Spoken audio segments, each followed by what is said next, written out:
The best way to get better is to practice. In this example, we're going to look at adding a section tag and an aside tag to our existing web page.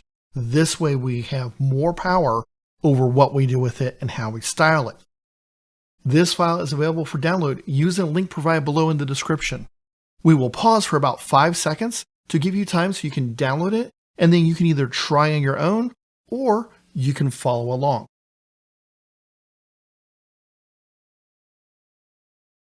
All right, so let's get started. So we have some to-dos listed here inside of a comment. We need to create a section tag, and we're going to create the aside tag.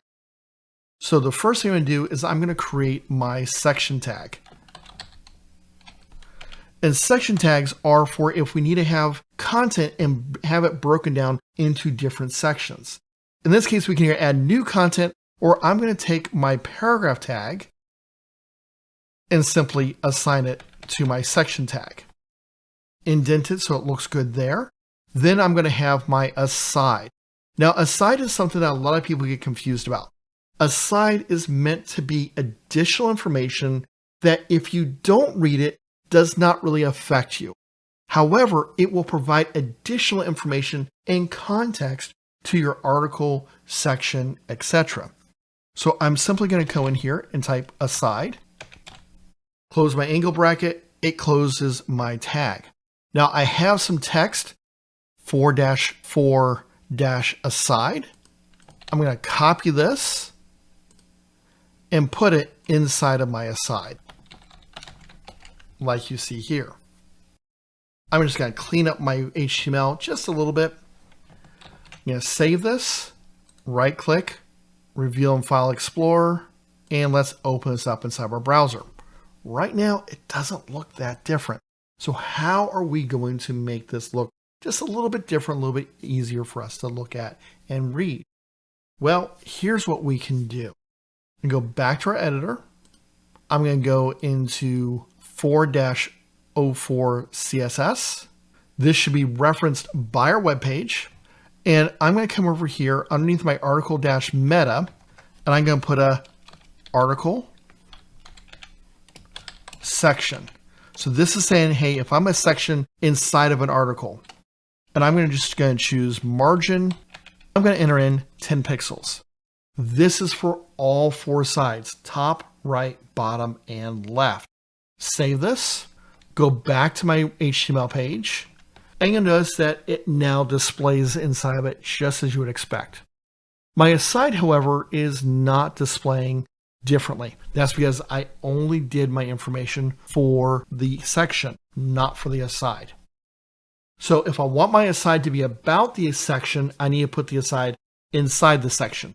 If I want it to be separate, I can keep it separate and outside my section. We're going to put it inside the section, but we're also going to do a couple of minor little things. So I'm going to choose aside. Now that I have my aside selector, I'm going to set width, and I'm going to set my width to be just 250 pixels. This is going to make it very narrow, and then I'm going to set it to float to the right. When I do this, it's going to move my text to the right-hand side of my element. I'm also going to set margin left to be 20 pixels. This is going to give me a separation between my aside and my other text. I'm also going to say padding left to 10 pixels. And then I'm going to add a very small border on my left-hand side. So border left, I'm going to choose 1 pixel, solid, and I'm going to choose to be a very light gray, so 999. I go back to my browser, reload. You'll notice that this information has come outside of it.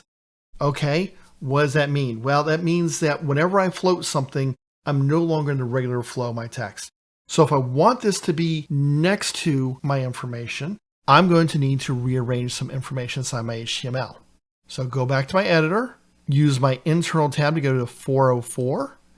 I'm going to put my aside inside my section. I'm actually going to put it up at the top like you see here.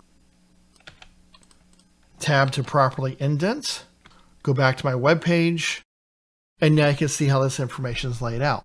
Now, normally we would have more than one paragraph of text.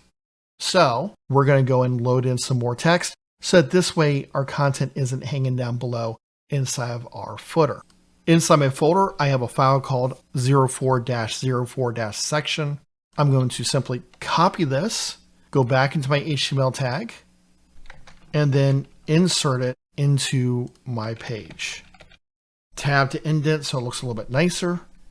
Go to my web page, reload, and now you can see the aside.